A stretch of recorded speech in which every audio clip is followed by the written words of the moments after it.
Evening and welcome once again to another episode of It's My Turn Now, where everyone gets an opportunity to express your thoughts on the topic of tonight, or if there's something else that you want to discuss. You have opportunity to say it's my turn now and share those things with us, your thoughts with us. Tonight, we're so excited that we have a special guest on. Many of you may not be aware, but November is Alzheimer's Awareness Month. And in order to just share with our viewers, give you some information so that you'll better understand regarding Alzheimer's, we have a very special guest on today who can share some information with us and just uh, let us know a little bit more about because there's so much to it. A lot of us are not aware of, what's Alzheimer's all about, and so I'm sure she'll have the information. So I want you to feel free to come on, share your thoughts. There is a link on here, right below this, right here. If you want to come on live, you can click on the link and you can come on live as well. So we look forward to hearing your comments and your thoughts. Maybe you may know someone, a family member, or friend who has suffered from Alzheimer's. So take your pen and pencil pad down and prepare to take some notes. So at this time, I would like to welcome Maria Holmes. Welcome to It's My Turn Now, Maria. It's my turn now. Thank you Very so good. much, Dr. Wharton, for having me come and speak with you all. I'm uh, pleased that I think you're from all over the place. So the good thing is about the Alzheimer's Association, who I work for, is that we are an organization that reaches across all the states of America. No matter where people are, and we also influence research across the entire world. Um, so I'm a licensed clinical social worker by background, and I have been working with the Alzheimer's Association in Indianapolis for about 6 years. Before that, I was actually a volunteer with them. Okay. And it was whilst I was a volunteer that I thought I was previously an occupational therapist, and I lived and worked in the UK. And when we moved to America with my husband's work, they wouldn't have me back as an occupational therapist. My qualifications were too old. So I volunteered at the Alzheimer's Association and then realized I wanted to become a social worker because I loved the work that the social workers were doing on the team. So part of my role is doing these education programs. We just want to reach as many people as possible because we know that in America alone, there's about 5.6 million people living Wow. with Alzheimer's disease, which is a huge number. And and and then you think about the rippling effect, the impact it has on families, and there's likely about 11 million unpaid caregivers just in America. So it's a really significant disease in numbers. It has a huge financial and emotional toll on families, and I Mhm. would say on society as well, because as people become older, if they end up having Alzheimer's disease or any type of dementia, and I'll talk a bit more about that, um, it can impact the economy. People will end up needing care, and much of that is paid for by the government, by Medicare and Medicaid. So we know that the disease is on the increase, and we know that it's going to bankrupt these Right. systems in years to come. So what Mhm. we know, whilst we do a huge amount of work in the world of research, and I'll touch on that in a little bit, we know that we've got these families dealing with dementia, and we want to reach as many people as possible to let them know about the resources that we have, and all our services are free. So we want people to know that they're not on their own. And part of that work is just trying to educate the general public. And this impacts everybody. It's not just the people who are, maybe, in their 70s or the 80s. It impacts the families. And um, and I would say also it impacts the workforce, impacts grandchildren. So everybody needs to know a little bit about this world, really. Right. Just want to slow you down just a little bit. Mm. One of the things that you say I think is very important, and I did not know that until I just heard you say that, is that you're telling me that the care that they can receive is free, the services is free. From the Alzheimer's Association, From yes. Alzheimer's. So Yeah. what? Maybe I can just ask the question because there may be someone here who has a role, like I said, or a family member or a friend who's dealing with it. What would be the first place that they would go to? Yeah, our gateway for anything is our helpline. It's 24/7. And there's a night or day because this isn't a 9 to 5 disease. You have issues in the middle of the night or in the early evening. And so we just want people to know that there's always somebody they can call. And those people are actually really skilled people. They're Hmm. master's level social workers. They are really trained well. There's different languages as well. Immediately you can speak to a Spanish speaking representative, Great. and then they can make access to other languages. But that is a gateway because if you call that number, our home office is in Chicago. All our calls are routed through the Hmm. Hmm. home office, but every morning we get a report locally in our local offices to say, okay, these were the calls we had the night before, and Hmm. some people need to follow up, and we will do that. So I would say the helpline is a great place to go, no matter how big or small the question is, whatever the concern, whether you're a family member, a person with the diagnosis, or a professional. Just, Hmm. and then I would also say we have a really almost overwhelming website. There's a lot of information on our website. Um, Okay, you said it's Alzheimer's helpline that you said. yes, so it's What's the eight, number? I'm going to go ahead. I'm going to type that on here so that. yeah, it's 800-272-3900. Okay, I'm going to type this on here. I don't know if you can see it. Are you able to see Thank the you. messages? I'm not sure. That's Alzheimer's helpline. That number's on here. You can go back and get it anytime. If you know someone, you may have a friend as well. You may not be directly affected by it, but you may have a friend. I was sharing with Maria that I have a friend who lost a loved one due to Alzheimer. And so I think one of the questions I'm going to ask y'all, so try to wait till later on in the program, but we'll just go ahead and start. Ask the question now.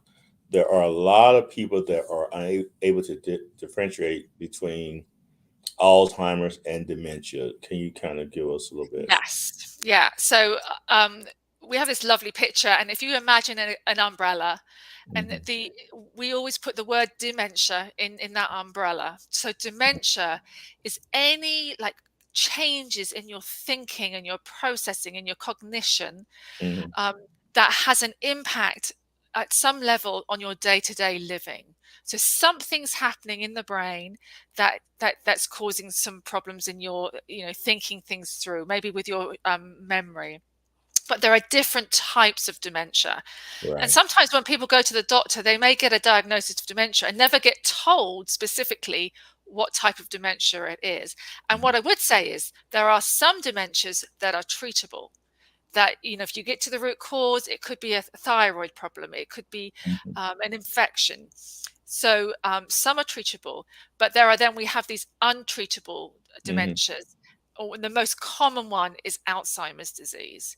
So Alzheimer's disease is very much linked to some proteins in the brain, Hmm. which we all have, but for some reason there's too much of them in the brain of somebody with Alzheimer's disease, and there is Right. increasing. And Right. they're called, you hear different amyloid or tau, plaques, tangles, but they are basically, if you imagine the brain is a sort of a highway of road networks, Hmm. and all your neural pathways, they're all shooting nerves all the time. Well, what happens with these proteins is they start to form clumps in the brain, and they're basically sort of causing a blockage, stopping the neural pathways flowing, the impulses flowing, and it leads to cell death in the brain, which is, once that damage has Right. happened, there's no coming back. Yeah. So, I was reading up. I was just gonna say I was reading up on that today, and I wasn't aware. I guess I'm probably like a lot of individuals are not that much aware of Alzheimer's, and most people are probably not aware until they're forced to actually deal with it. But I was reading where it said Alzheimer's cannot be cured. Some types of dementia can be cured. So could it be a fact that someone can be suffering from dementia and then be labeled Alzheimer, and be neglected because they feel like, hey, there's no cure for it? Yeah, so I mean, sometimes people get an initial diagnosis of dementia and then they have to almost wait and see, that what they'll do is they'll try and treat, if they think there's some underlying cause, they'll try and treat that. But it may be that over time, it they then becomes diagnosed as Alzheimer's disease. It used to be that you could only diagnose someone with Alzheimer's disease after they had died with a brain autopsy. Right, right. But now, in the last 10 years, there's been a huge improvement in the scans that are available to people. Some are covered by insurance, some are not. But now they can see these amyloid plaques and tangles in the brain, and they can really pretty definitively diagnose Alzheimer's disease when it's there. I would say that there's also something called mild cognitive impairment, MCI, and that's Mhm, almost the stage before dementia, really, before any changes.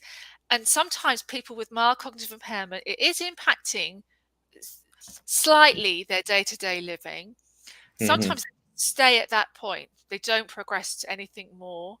And then probably about two-thirds of the people that have this mild cognitive impairment go on to get Alzheimer's disease. But that's a bit of a waiting game as well. mhm. My question to you then is that uh, I'm sure I'm not by myself, but I'll go into a room and I'll forget what I went into the room for. I'll leave and I say, so I ask myself now, what's going on? Am I starting to get dementia Yeah. or Alzheimer's or what? So how can you tell the difference between, Yeah.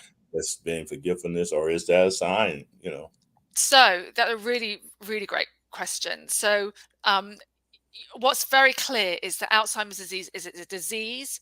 It's not normal aging, but we all have those whatever you Mm-hmm. want to call them senior moments as we age into our 50s and 60s, and we have those situations. Mm-hmm. Um, uh, and some of that is just normal natural aging. But we do know that we actually list 10 of them. There are 10 warning signs that could be something more than natural aging. So a memory loss is one of the ones that are very common that people think about when they think about short-term memory loss. So they forget why they went into something, or they forget an appointment.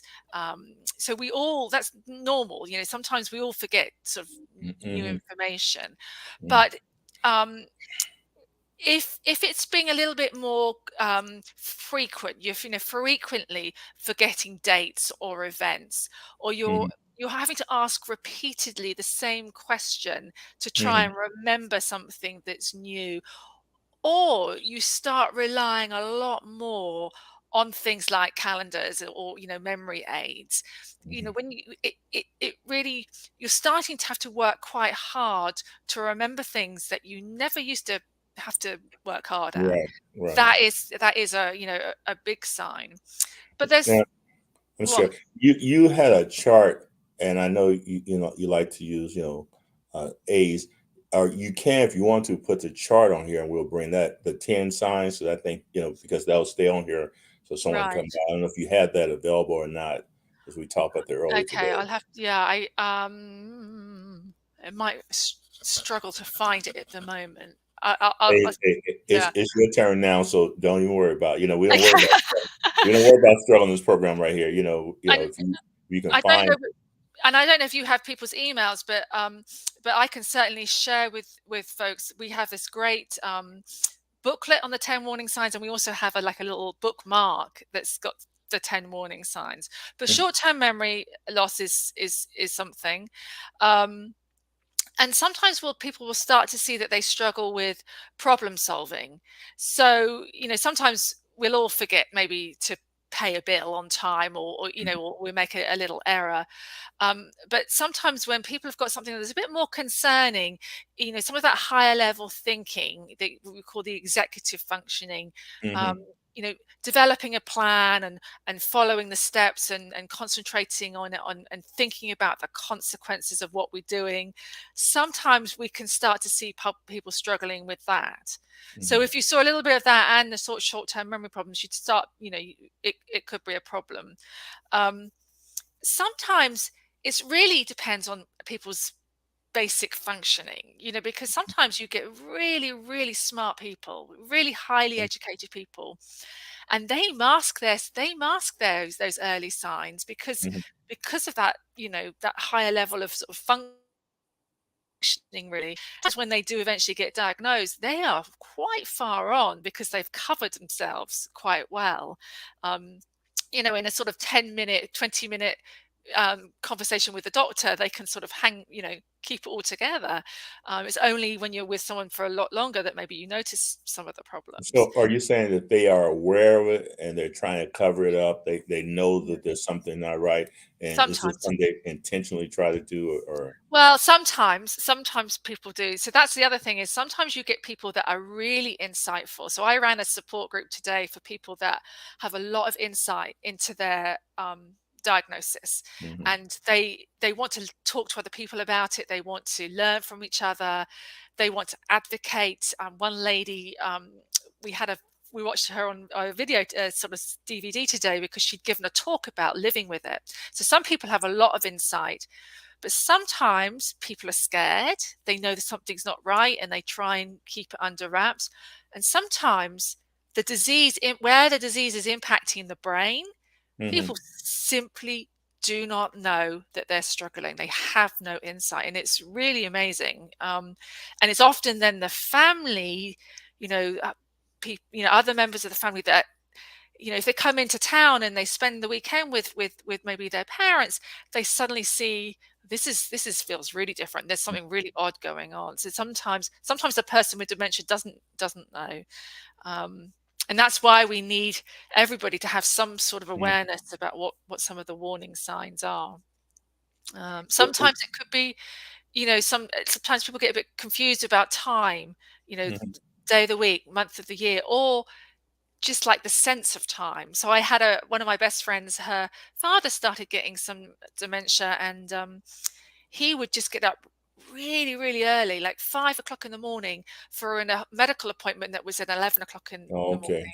And he was worried about missing the appointment, but he couldn't grasp what an hour felt Right. like.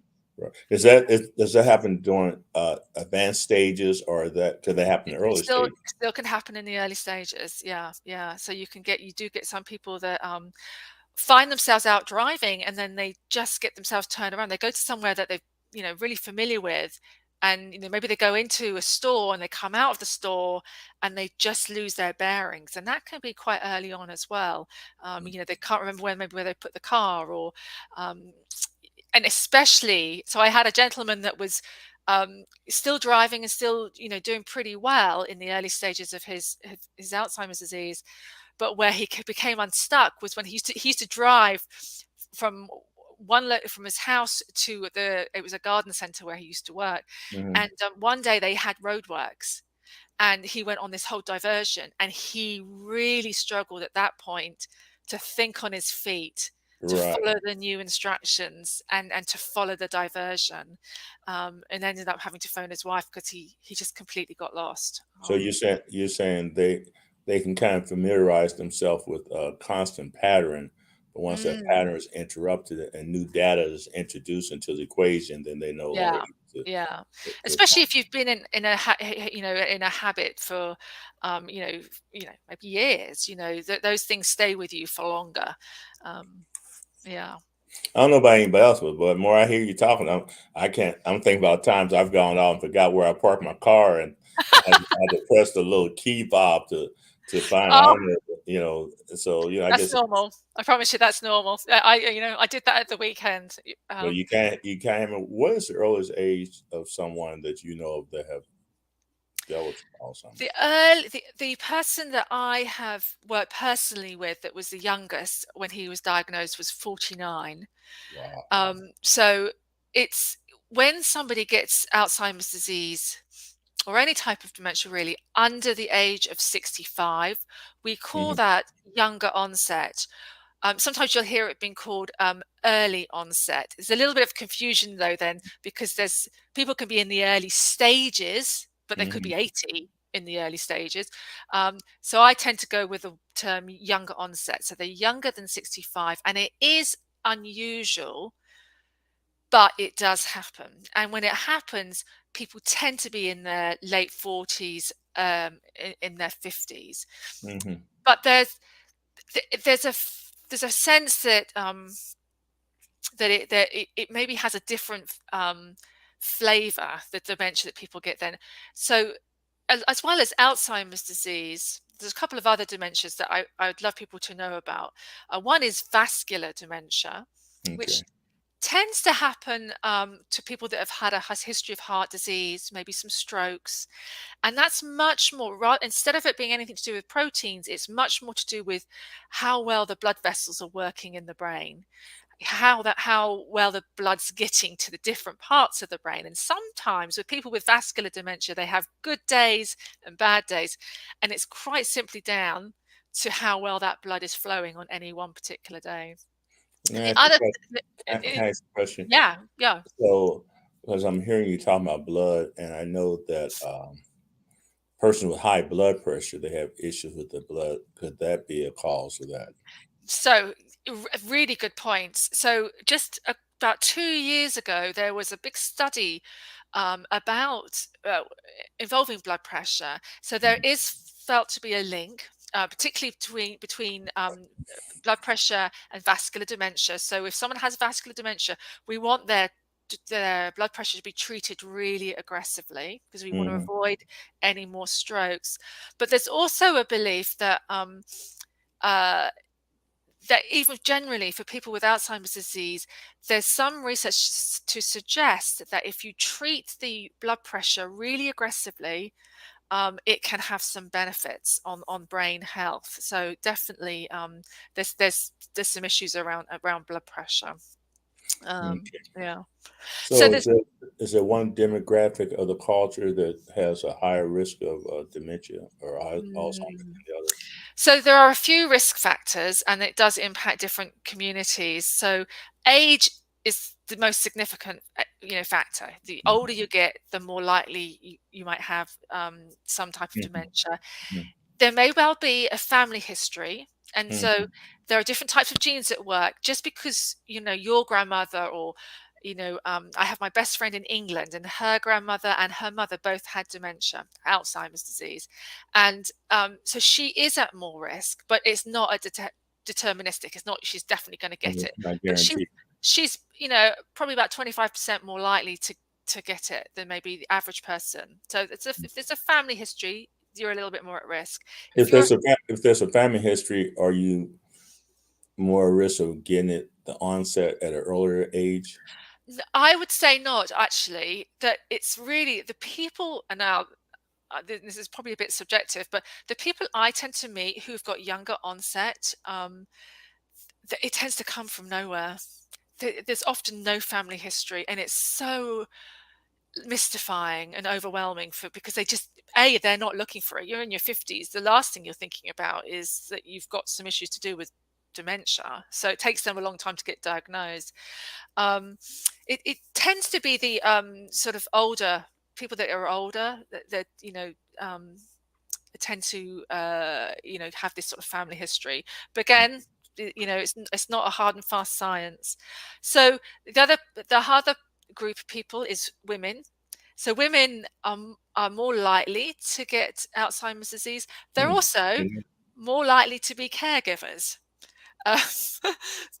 Uh, so women are impacted significantly in different ways by this disease, and it's not necessarily just because they live longer. Generally, there's some thought that there may be something hormonal going on that might leave them more, you know. Uh, Uh, uh, can I ask you a question because mm, you kind of lost me on there. right.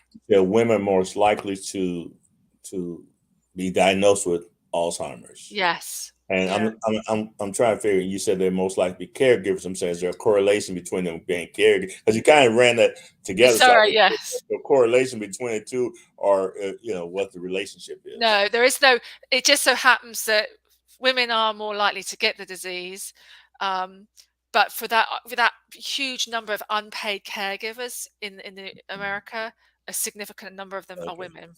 All right, I know those Maybe rich that's because or they live longer, and maybe they, you know, um, yeah. So it just impacts women. It's, there's no sort of correlation between those two groups, but um, so then we do also know that unfortunately, uh, African Americans okay. are twice as likely to get Alzheimer's disease compared to the white community. Hmm. And there is some thought that that's linked to maybe their predisposition for some heart disease and diabetes. Hmm. Um, because I did hear one piece of research where the suggestion was if you treat some of those health issues, if you get Hmm. those under control, you're less likely that the African American community are less likely to go on to get Alzheimer's disease. So I think it's all a bit mixed up with other health conditions. Hmm. And the same for the Latino community. They are 1.5 times more likely than the white community. You So know, could that um, be stress related? Could stress intensify there, or you really don't know? There's no. I would say we don't know. I think I'm doing a little bit of work actually here in Indianapolis at the Mexican consulate, and I've been working with a nurse there, and she was sharing with me that there is a huge diabetes issue in the Latino community, Hmm. and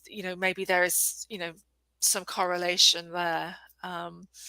So and I mean, I don't know how, whether you have anybody on from that community, and I don't want to sort of blanket everybody with the um, same view, but we do know that we struggle to reach people in that community because they tend to look after their own. They tend to, Right, uh, right, they tend to be multi-generational homes. They tend to look after right.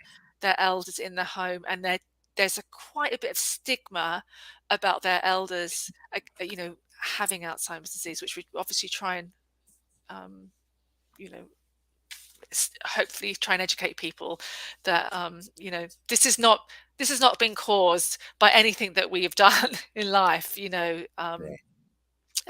It's a disease process that we've still got a lot to learn about, really. Question then, from the onset, I know it probably varies from varies from person to person, but from the onset, on average, from the time it's diagnosed, how long does it take before it Mhm. progresses to the point where? And I mean, that's obviously when someone gets diagnosed and they're in the doctor's office, that's what they want to know. They like, how long have we got? And it's a really tricky question. I think people are generally told maybe 8 to 10 years. Um, if you get it at a younger age, if you're in Hmm. your 50s, uh, you're likely to go down quicker. Wow. I've been, I always sort of laugh because I've been paid for the last 6 years. I've been working for the Alzheimer's Association. Before that, as I mentioned, I was a volunteer. So, but since in that 6 years, and obviously we've had COVID, which probably has exacerbated things somewhat. Right, right, But in that 6 years, I've met people at the beginning of their journey, right at the beginning, and now this last year's been really tough. I've just lost a lot of people, right. that have, and they tended to be younger. Now, at the same time, I've got one or two people and I've got one lady. She was 56 when she got her diagnosis. 4 years into it, she's doing really, really well. Now, she happens to be on a drug trial, so maybe that's got something to do with it. Right. But sometimes you get anomalies as well. I was only thinking about this today, actually, about these particularly two ladies that I saw today. You just don't know when you get that diagnosis what your journey is going to look like.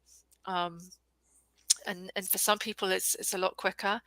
And I Hmm. do think um, that the whole period of COVID was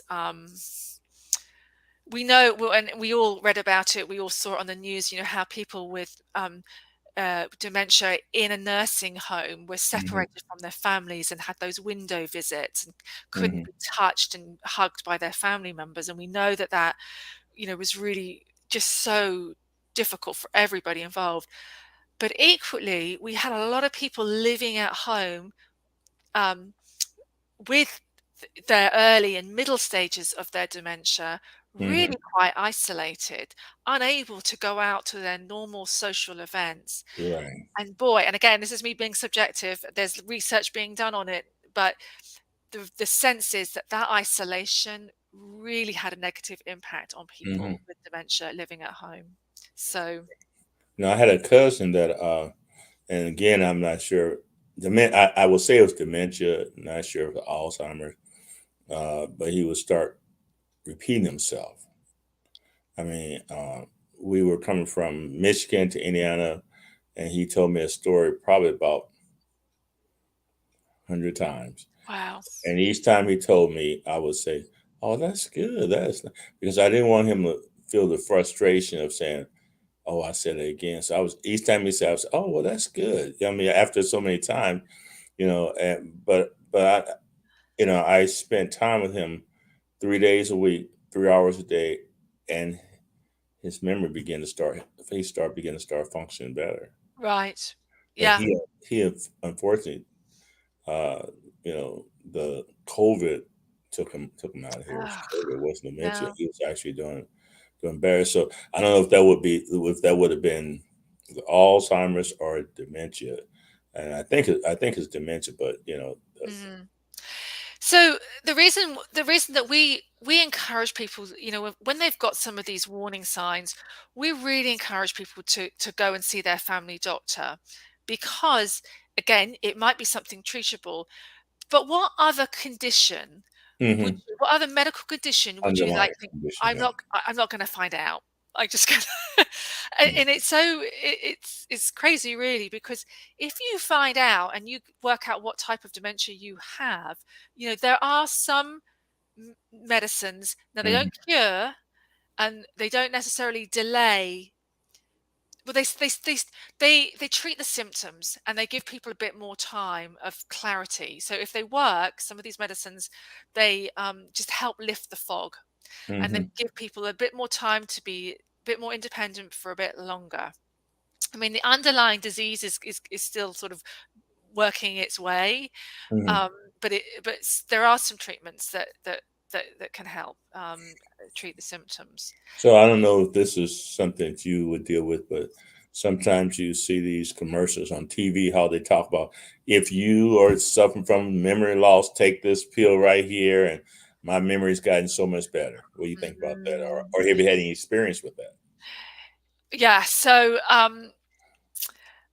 I'm always very wary, because people are often trying to sell books or sell products at quite an expense. And Mm-hmm. I always remember this one lady that I met who she really needed to see a specialist. Mm-hmm. And she would have avoided, because she'd got sucked into this whole regime of vitamins and Mm-hmm. supplements, Mm-hmm. and they told her that she needed to take this for a year before Mm-hmm. she did anything else. And that's a long time to not see a specialist and to get properly assessed and evaluated. So, but and I'm married to a pharmacist as well, so I've got him always in the background. So, um, but I do think that there are some homeopathic things that people, find beneficial. What I would say is just really encourage people to see if they're taking all these different things. See a pharmacist, find out if is there anything else in that product that could be interfering with other Right. medications, um, and just be really informed. And if even when people, you see this on Facebook sometimes, if a book says, read this, I've got the cure, I know that that's dodgy, because nobody has the cure at this point. And or Right. they talk about, do these 10 steps and this will prevent Alzheimer's disease. We never use the word prevent, because we can we can't prevent it at the moment. Mm-hmm. So we really encourage people to go to the sources. Really, if um, really find out about the authors, or find out about the research paper, that try and go to the original source, Mm-hmm. because sometimes people just go down rabbit holes, and they get misled, and and the people that I work with, they're vulnerable, because we all want to find a cure, and we all want to find things that help with this, and we're desperate. Right. Um, Right. so it's just being really, really careful with that. I would say the other, there's a few advantages to getting a diagnosis early. Mm-hmm. One is that you can explore. the treatment options that are available to you. The other thing is that sometimes people choose to get involved in research trials, and there's a lot going on, and that could be a big medical trial, whether trialing some sort of medicine, or it could be a phone survey. There means a whole range of research that people can get involved with. Sometimes it's lifestyle, Very good. the impact of exercise on or diet. um, and then also we really encourage people when if they do get a diagnosis that this is the time then to plan, make sure that you have all your legal and financial things in order, Right. Right. um, because that can really help further down Hmm. the road. And also, you get to say what you want to happen as well. Right. You get to Right. influence the plans put in place, and you get to ensure that the people around you know what your desires are. Um, Very good. Tanya House has a question. She says, "What are your thoughts on collaborating with a functional, holistic practitioner?" I guess you know. yeah, and I don't know, a huge amount. I would, I think there's a huge personal preference. I had a colleague actually that she's just been promoted, and she had a bout of cancer.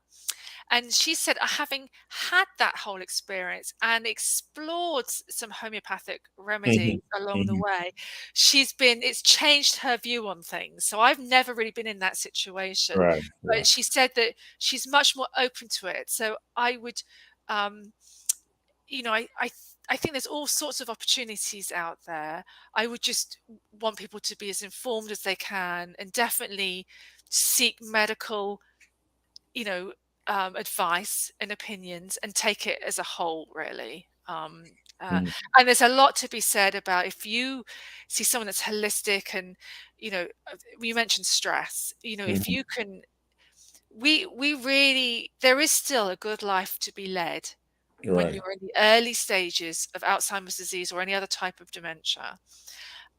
Once you've sort of processed it and got used to the idea, so then you look at your bucket list, then you look at your Hmm. lifestyle, and Hmm. you think about stress, and you think about how to lead your best life. So if Hmm. some of those alternative approaches can help you with with managing day to day and Hmm. finding your sort of happy place, and being, we will often talk about mindfulness, being in the moment, can be really beneficial for caregivers as well as the person with dementia. Right. Um, You have a therapist because now. Well, before I ask that question, I want to deal with what Tony said. I've dealt with a lot of doctors in a lot of areas that are more open to different alternatives. I think at the end of the day, doctors, if it works, stick with it. But I would encourage anyone to always check with the doctors to make sure. Even I think any type of natural, whatever you take, if you're on medication, you want to mm, be careful of the interaction because everything is yeah, natural. Says natural is not actually natural. There's some stuff that's artificial in it. So I think yeah. it'd be encouraging to to check with your doctor first. But I think as a therapist, I could not imagine what I would go through. Well, not as a therapist, just as an individual. If all of a sudden I was being diagnosed with Alzheimer, and they said, you know, at best, most likely scenario, you have 8 years of clear thinking, and you don't know what type of at what point your functioning will begin to Mhm. decrease throughout those years. I mean, that would have to be stressful. What type of support system do you have? Is this Yeah. number that you gave us? Is that the number they call for support? Yes, they can do. In the moment, they can call that number, definitely, whether if you've just been diagnosed or you're a caregiver and you've just, experienced that, or whatever stage of the journey, the helpline's always there. Throughout the country. So here in Metro Indianapolis, we have 15 caregiver support groups. So because the impact on the family is huge, Right. um, I would say there's less support groups for people with diagnosis, but I mean, I run one, Hmm. and I know someone that's sort of in a town in Bloomington area that runs another. But we also, we've learned just like here, we've learned to do things virtually as Mhm. well. Mhm. So there are some virtual support groups out there for people with a diagnosis. Um, uh, so so so there is that.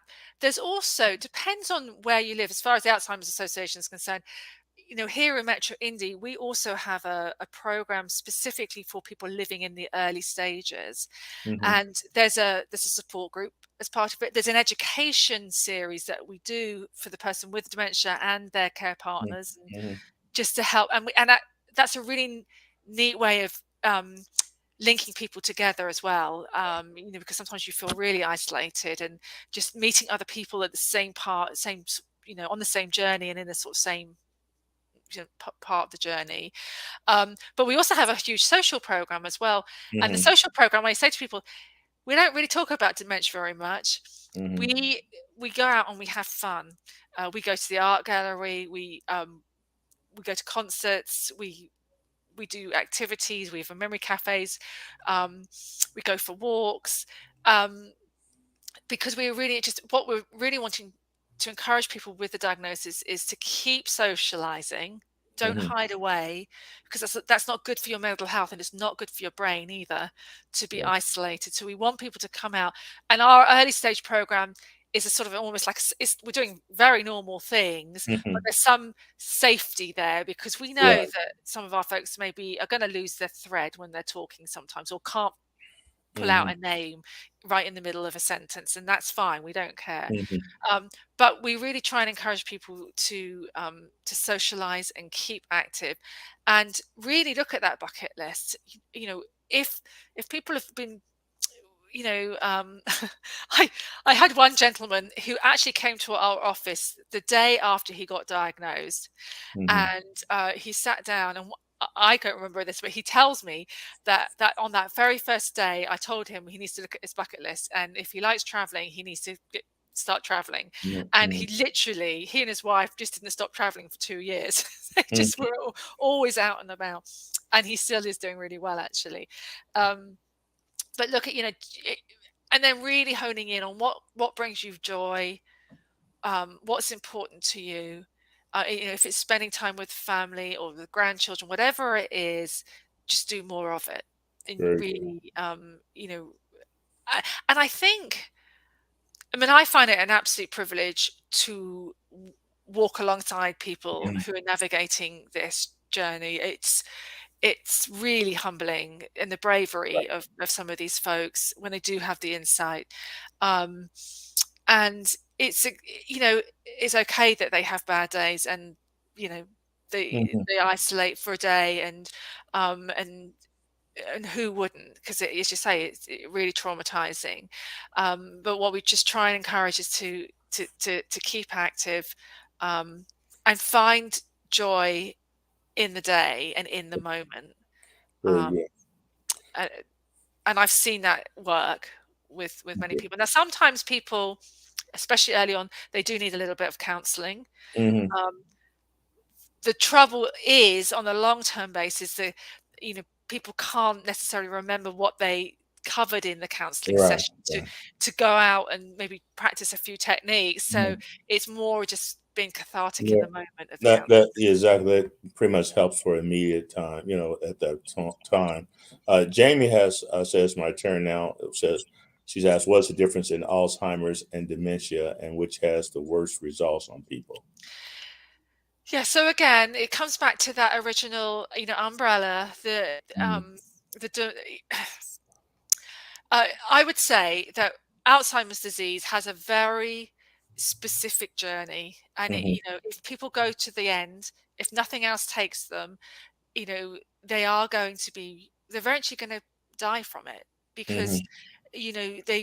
they at the end stages of Alzheimer's disease, people become immobile, they lose the power of speech. Communication is sort of very multisensory at that later stage, um, and eventually their organs, because of the brain death, their Mhm. organs fail. So it's terribly sad. Now, not everybody gets to that end stage, because something else might take them. Mhm. Mhm. Um, so I would. say Alzheimer's disease is really tough for everybody involved. Hmm. I've met families that have dealt with all sorts of dreadful diagnoses over the years, and they all say Alzheimer's disease is worst one because Right it. now, now I hear you say something that is interesting that, and I've heard that before, is that at a certain time the organs begin to stop functioning, and I've heard it, but I'm not sure if this is related to both Alzheimer and dementia. But at some point, they forget how to breathe. They forget how Mm, the brain. Is that something that happens with just Alzheimer's or both Alzheimer's and dementia? I think if you get to it depends again about what's causing that dementia. But if it's Hmm. an incurable dementia, you know, people are going to get to eventually get to the end and will have this the same final ending, I would suggest. Does does dementia um, just last longer, or is the same type of I progression? don't think I think it's really difficult to say, really. I think some I would yeah, it just really varies. You do meet some people that have got a diagnosis of dementia and they sort of almost stay at a sort of a certain level, and it's a very, very slow decline. So Very yeah. good. Tell me how she says. Let me see. I used to work on a memory unit, and it was very important for us to keep the patients active. We also played music from the era to help with their memory. Whenever my dad is with me, I try to do things to help trigger his memory. I got him a keyboard to play because he used to play the organ and a piano at the church. He would automatically start playing the Hallelujah chorus. That is something he enjoyed doing. So that's very good. You know. That is absolutely wonderful, and that is very, very common. But there is something really magical. I think it's neurological, but I see it also as magical Mm, about music mm, and the power of mhm, music, because that rhythm in the brain somehow it mhm, stays intact. And just as she was saying, you can hear, and I think we all do this. If you might not mhm, have heard a piece of music, something from your era. So it may be that if you were an opera singer, that's your music. If mhm. loved Elvis, that might be your music. But something from Right. your era, if you haven't heard that music for a while and you switch it on and you start humming along and you sort of start singing along. Now, if somebody had just not played it and just said, "Can you sing me the words from that particular song?" you might have Mm. struggled. But as soon Right. as the music goes on, it's you're not even having to think about it. It's just happening. And I had a lady similar to that who, put her in front of the piano, she would just play. And Right. her speech was really significantly declining, but that Mhm. put that music on. So music, whenever I talk to a family, I always ask them about, you know do they now, not there are a few people in this world that don't enjoy music or Mhm. don't have an era, but on the whole many people do. Right. And it really help people connect. um, there is a if people go on YouTube, there is something called The Power of Music, and Mhm. it's with a gentleman called Henry. If you Google Power of Music Henry, there's this absolutely beautiful segment, um, but maybe about 4 minutes, of where he sat down, all huddled, um, not talking to anybody on a memory care unit, and when the carer goes in and puts these earphones over and starts playing his music, he lifts his whole body. He starts driving around. His eyes are lit up, and he starts singing along. And then they take the earphones off, and he is responsive to the questions people are answering him. Okay. It's the most fabulous. If I We have a communications program that talk that we give, and if I can, I always try and bring that in and just play it at the end because it's beautiful. So it's Power, like the music is stimulating his brain. absolutely. And Right. for a time, he is connected and he's more with it, and he's got something to say about the music. It's Tommy beautiful. also says we also had them play memory games. Memory Yeah. games. Historically, I am an occupational therapist. So occupational therapists are all about activity and independence. And in my world, anything is therapeutic. Anything is better than sitting static. Um, so any tabletop games, memory games, jigsaw puzzles, Hmm. coloring. Um, I think there is something to be said about doing crosswords. Somebody, this was a neurologist, said to me that there's something about crosswords, and the same with the number ones, Sudoku. Is it word searches? Anything that goes horizontally and vertically, and your eyes are moving this way and that Hmm. way, Hmm. is apparently good for the brain. So yeah, memory and reminiscing. I think somebody, the lady that mentioned about the music, are people with Alzheimer's disease and dementia, their long-term memories stay with them for longer. They Hmm. are more retrievable. So sometimes you'll meet someone with dementia and they can't remember what they had for breakfast. But Hmm. boy, they can remember that day at school where they Hmm. got in trouble with the teacher, and they'll tell you this story.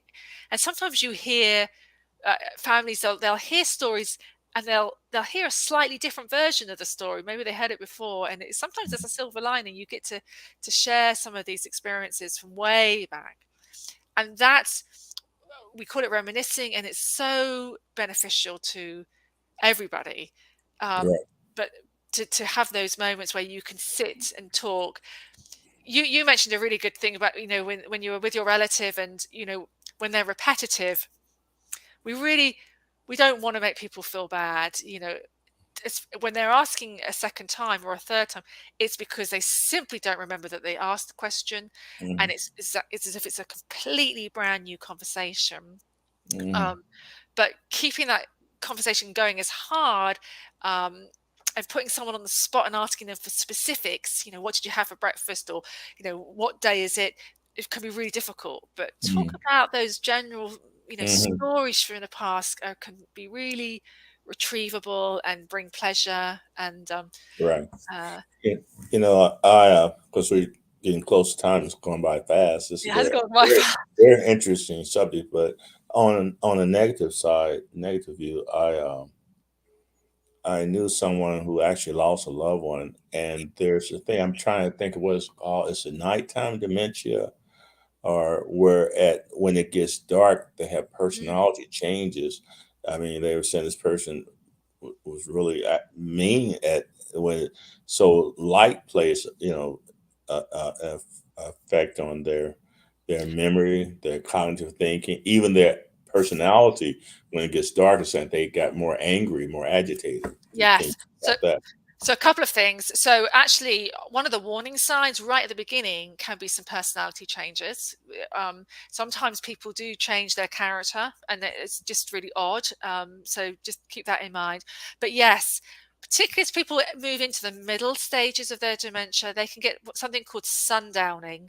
So And she round just about one when one of our viewers just did a sundown, and I probably would have remembered it myself. I was sharing with you. I got in from out of town about 4:30 this morning, got to bed after 5, and I've had not much sleep myself today, so I'm not thinking clear. But I wonder too, not getting enough rest, could that cause the onset of either one? Because I know a lot myself, probably like a lot of people, do not get the quality rest that we need to get.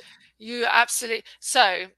There's a huge piece of international research going on at the moment looking at lifestyle, and it includes diet and physical exercise, but sleep is meant to, I don't I think we've all completely underestimate the Hmm. power of sleep. And they're saying that if you're in your 50s and 60s, you should be really um, getting a good 8 hours sleep, going to bed at the same time, getting up at the same time, things we've probably all heard. All the things I don't do. Exactly. Me too. Me too. And but they are coming.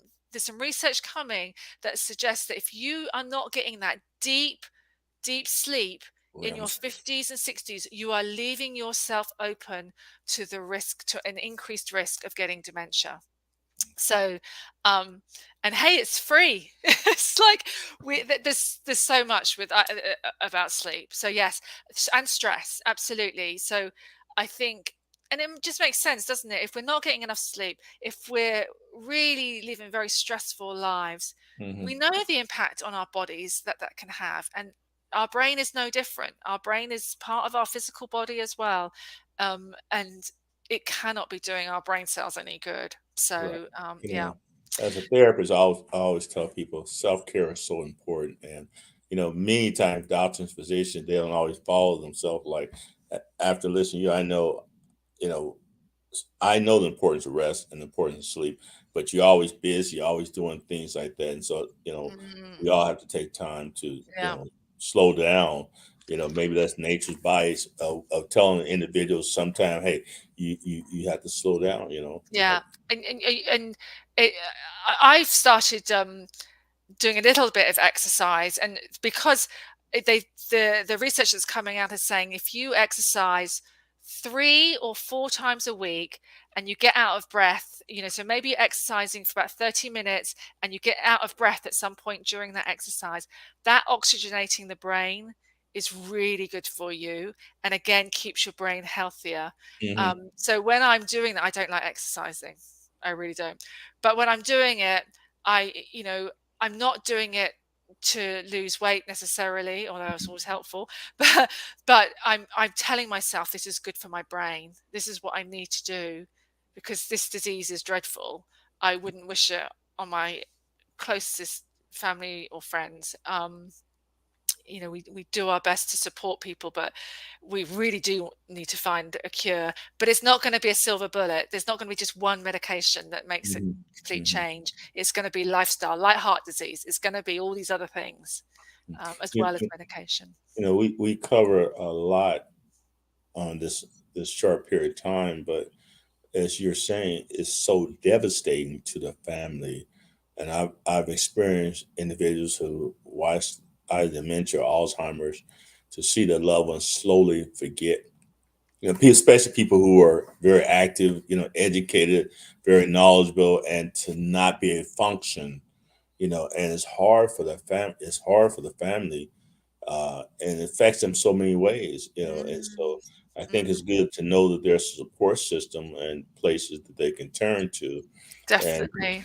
again, I put this on this page. If someone's coming on late, there's an 800 number, that, and 211. We're all kind of familiar with 211. I think it's 211. I imagine if we went to that, they would connect us and tell us how to get Yes, yeah, yeah. We try and Alzheimer's. connect with all those agencies so that they know about us. But as I said, at the beginning, our helpline's free, our website's free, our support groups are free. We uh, do education programs in the community. We love coming to talk to congregations at churches Mhm. and That's good. anybody. We just want to sort of get out there and spread the word because, as you said right at the beginning, if you may not have someone in your family, but you may know somebody that is worried about someone or is in the throes of being a caregiver. Mhm. And we just want them to know that there's someone at the end of the phone for them, and there are resources out there for them. Right. Well, I just want to tell you, I really appreciate you gave us a lot of information in a short period of time. Back to sundowner syndrome. When I heard that this person's parent actually experienced that, and they talked about, and it's rough as a caregiver to a parent because they were telling me that they would have to tell their dad, now, dad, stop it, almost like you would tell a kid to quit Yeah. it, and that's how they had to handle it. But then they said, I guess there's so many different things, so many variables, because light, they said, sometimes changing the light, giving them more light would kind of decrease that. Yes. We talk about like trying to keep in a routine in the evenings, not doing anything out of the ordinary, having, yeah, uh, trying to keep things secure. Because sometimes when people get restless, sometimes they want to leave because they don't feel like they're at Mhm. home. They feel insecure. That's when some of that wandering behavior can happen. So we really need to try and keep people safe and really just give as much reassurance as possible to the person with dementia. All right, Um, Jamie says, Maria, I lost my mother in law from Puerto Rico and a close family member from dementia, and both really suffered near the end. Thank you, Maria. Where are you from? I'm Where? I'm ori yeah, I'm originally from, Southern England. Yeah, from from the UK, and been here in America for about 14 years. So Yeah. yeah, So thanks for thank you sharing for it, Jamie. sharing. So Yeah. you know, Jamie knows firsthand what we're talking about. I'm sure there's a lot on here that knows firsthand.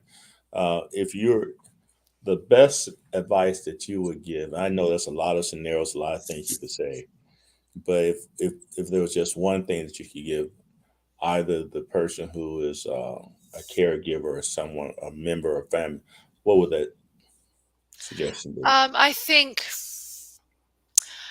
I would say for the caregivers that you need a team. Not one caregiver can do this by themselves. You Mhm. have to have a team, and that can be really tough to ask for help. And we can talk through that on our helpline about how you go about getting that team and getting and asking for support and how you ask for it. There's different ways you can go about doing that. But you, if you want to do this caregiving role for as long as possible, you need a team, and you need a break. Yeah, self care. Uh, you were saying earlier, and we're getting ready to end, but you were saying earlier, you said that if someone had an email or something, is there a way that you could give us a link that they can click on that you can put on here that where they can click on it and get the information they need? Yeah, so our website is quite simple. It's www.alz. Hold on just a second. I'm gonna see if I can find it. I don't know whether I can put it in the www dot what now? alz Mm-hmm. dot That it? org dot Dot org. org. Yeah. And now, so for Indianapolis, for Indiana, we put / Indiana. But I mean, if you just you can go on the main website and then you can go to your local area on it. There's a Mm. map and things. That is the The forward website. slash Indiana. Yeah,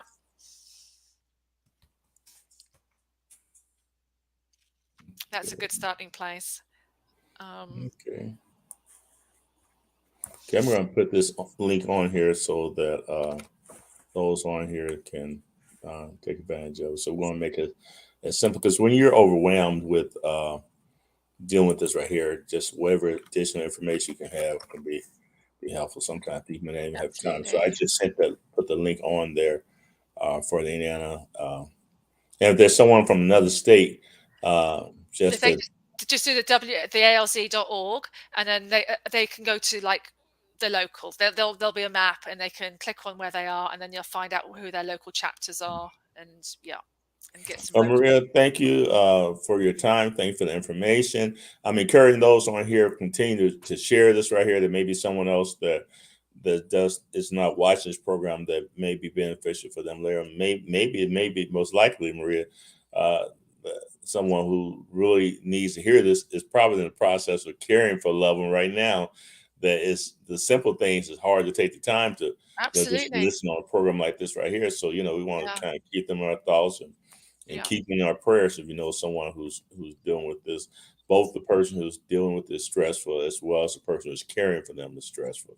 So we Mm, think we're thankful for people like yourself, Maria, who are out there, caring original enough to volunteer, and then actually, your volunteering paid off, and I guess they felt that you're so outstanding that they said we're gonna hire her. So well, yeah. Well, thank you very much for the invite. I always appreciate the opportunity to talk, and yeah, I certainly thanks for appreciate what you you taking do. the time, and we'll have to check in on you again at some other time. And we certainly appreciate you taking time. Thank you for each and every one their comments. Each person on here, your comments were very good questions, and those are things that a lot of us want to know. And so we think we sent the website on here. We sent the number, so there's a number of choices to get in touch to find out. But thank you once again for joining this episode of It's My Turn Now. It's been a pleasure talking to each and every one of you. And thank you again. We'll see you next week. Don't forget to tune in. Don't forget